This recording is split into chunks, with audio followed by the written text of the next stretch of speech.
Jurisprudence के लिए उसका मेन सब्जेक्ट मैटर लॉ है और लॉ के अंतर्गत उसका कोर कॉन्सेप्ट, उसके सोर्सेज हैं जो कि ये सारे हैं।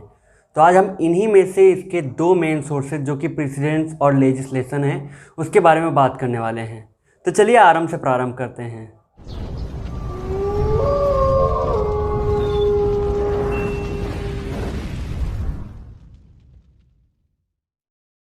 तो हम सबसे पहले बात करेंगे लेजिस्लेशन के बारे में। जनरल टर्म में लेजिस्लेशन का मतलब वो बॉडीज़ होती हैं जो कि लॉ मेकिंग बॉडी का काम करती हैं और हमारे जैसे पार्लियामेंट्री फॉर्म ऑफ गवर्नमेंट के लिए लॉ मेकिंग का काम लेजिस्लेचर करता है। अब अगर इनके टाइप या काइंड्स की बात करें तो इसमें 3 क्लासिफिकेशन होंगी। सबसे पहली सुप्रीम लेजिस्लेशन, दूसरा सबऑर्डिनेट लेजिस्लेशन और तीसरा आएगा डेलीगेट लेजिस्लेशन। सुप्रीम लेजिस्लेशन का मतलब वो बॉडीज़ होती हैं जो सॉवरेनिटी के साथ साथ सुप्रीमेसी को एंजॉय करती हैं, जो सबसे सुप्रीम अथॉरिटी होती हैं। इनके ऊपर किसी का कंट्रोल नहीं होता और इनसे बने लॉज को कहीं पे रिपीट नहीं किया जा सकता। जैसे ब्रिटिश के अंदर ब्रिटिश पार्लियामेंट, वो वहाँ पे सुप्रीम अथॉरिटी है। भारत में ये व्यवस्था नहीं पाई जाती। भारत में सेपरेशन ऑफ पावर और चेक्स एंड बैलेंसेस के थ्रू इसे इतना सुप्रीम नहीं बनाया गया है।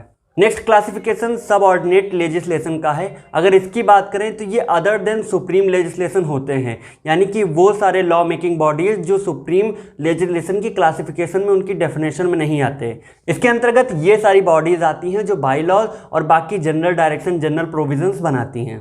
लेजिस्लेशन का नेक्स्ट क्लासिफिकेशन डेलीगेटेड लेजिस्लेशन है। यहाँ पे डेलीगेशन का मतलब ये है कि सुप्रीम अथॉरिटी जो कि लॉ मेकिंग अथॉरिटी है, उसके थ्रू किसी अदर अथॉरिटी जो इन्फीरियर अथॉरिटी है, उनको कुछ राइट्स, कुछ ड्यूटीज और कुछ पावर्स डेलीगेट कर दिए जाते हैं। यहाँ पे जो सुप्रीम अथॉरिटी है वो एक स्केलेटल सेट करके डेलीगेटेड जो अथॉरिटीज़ हैं उनको वो स्केलेटल दे देती है और उन्हीं के बेस पे ये अथॉरिटीज़ लॉ को बनाती हैं। लॉ के सोर्सेज में आप इस लेजिस्लेशन का इंपॉर्टेंट इसी बात से समझ सकते हैं कि जो पॉजिटिव या एनालिटिकल स्कूल था उसका पूरा दबाव, पूरा जो कोर कॉन्सेप्ट, वो यही लेजिस्लेशन या लॉ मेकिंग बॉडी ही था। नेक्स्ट हम बात करते हैं प्रेसिडेंट के बारे में, जिनको हिंदी में हम मिसाल या उदाहरण कहते हैं जनरल सेंस में। बेंथम के अनुसार प्रेसिडेंट्स आर जज मेड लॉज, यानी कि वो लॉज जो एक जज बनाता है। ये पास्ट डिसीजंस के वो एग्जांपल्स हैं जिन्हें फ्यूचर केसेस के लिए एक नज़ीर की तरह, एक मिसाल की तरह पेश किया जाता है। आप इसको एक एग्जांपल से समझ सकते हैं। मान लीजिए पड़ोसी जो हमारे हैं शर्मा जी, उनके लड़के ने टॉप कर लिया।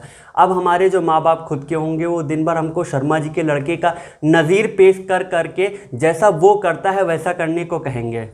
भारत में इस प्रेसिडेंट की धारणा को बहुत पहले से फॉलो किया जाता है। आप इसे इसी संस्कृत श्लोक से समझ सकते हैं कि महाजनो येन गता सा पंथा, अर्थात महापुरुष लोगों ने जो नियम बताए हैं, जो एक प्रिंसिपल्स बताए हैं, उन पे अगर सेम सिचुएशन हमारे सामने उत्पन्न होती है तो उन पे चल के ही हम उस प्रॉब्लम को सॉल्व कर सकते हैं या उससे बाहर आ सकते हैं। अब बात करते हैं प्रेसिडेंट्स के थ्योरीज की। तो इसकी कुल मिला के 2 थ्योरीज हैं। पहली थ्योरी है डिक्लेरेटरी थ्योरी और दूसरी थ्योरी है वो थ्योरी है जो कि कहती है कि जजेस are law maker. Declaratory theory के अंदर ये कहा जाता है कि लॉज जो है वो बनाए नहीं जाते, उन्हें केवल रिकॉग्नाइज किया जाता है, डिक्लेयर किया जाता है या मान्यता दी जाती है, और ये जजेस के इंपॉर्टेंस को महत्व नहीं देते, इनको लॉ का सोर्स नहीं मानते। जबकि दूसरी थ्योरी जो कि कहती है जजेस आर लॉ मेकर, वो जज को ही लॉ का मेन सोर्स मानती है। अब हम नेक्स्ट आते हैं प्रेसिडेंट के बाइंडिंग फोर्सेस पे कि इसके पीछे आखिर बाइंडिंग फोर्स क्या है। तो इसके 2 पॉइंट्स है। पहला रेशियो डेसिडेंडी और दूसरा ऑबिटर डिक्टा।